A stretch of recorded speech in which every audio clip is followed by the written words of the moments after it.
So I was asked the question, what are some of my goals in transitioning into DreamIt, as well as leveraging some of the expertise that I've garnered both from MAAG and my 20-some years in the business. So the thing that I'm really excited about DreamIt is the fact that DreamIt is co-founded by and run by, the broader team is all very experienced operating executives.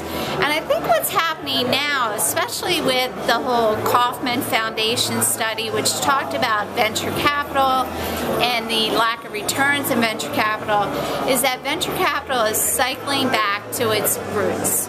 And what are the roots of venture capital? The roots are that operating executives who then become investors are key to the industry. So it's really critical, especially in the early stage sector of the world, to have people that have been there, done it, build it.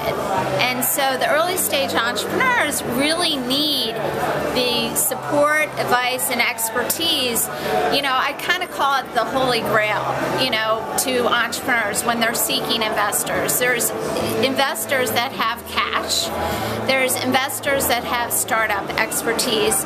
There's investors that have industry expertise, and then there's the whole holy grail, which are investors that have cash, startup, and industry expertise. And that's really what the DreamIt platform is all about, is the fact that the companies are surrounded by individuals that have startup expertise, that have industry expertise, and the true goal of the Accelerator program is to have entrepreneurs achieve within a 3 to 4 month time period what typically takes them a year to achieve. So it's all being out there in the marketplace with the customers, talking to operating executives, trying to understand their pain points and what your solution is going to deliver to it. So with me joining DreamIt, we're looking to expand the DreamIt program both by vertical sector, healthcare IT being one, as well as geography. And we're looking at raising a fund to do some follow-on financings for the DreamIt companies themselves. So I'm excited about the platform, and I'm excited to work with the co-founders, David Bookspan, Steve Welch, Mike Levinson, and the managing partner, my partner, Carrie Rupp, as well as the other individuals in the program, to Mark Watkin, Mitch Gollner, and William Crowder, to expand the platform and take things to the next stage. So. Okay, great. Any particular aspect of health IT that you find particularly compelling right now? Well, as I said on the panel, right now is a very disruptive time, and disruption creates opportunity. So, really, as was said on the panel, the whole healthcare infrastructure is really being driven to IT in the sense that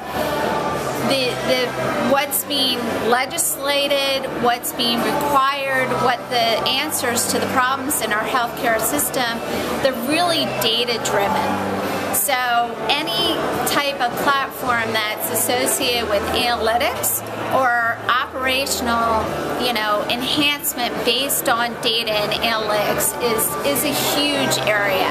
And right now things are pretty undefined, but it's a huge opportunity because the need is there, and the need's not just there mandated by legislation, but it's needed because the marketplace, both the payer providers and the patients, all need solutions to the pain points that we've seen in the healthcare system. So certainly there's still developments needed on the scientific side, there's still developments needed on the device side, on the diagnostic side, but the real pain point right now is on the data, on the analytics, and on the integration of the different components of the health system to make it more efficient and more effective in delivering high quality health solutions.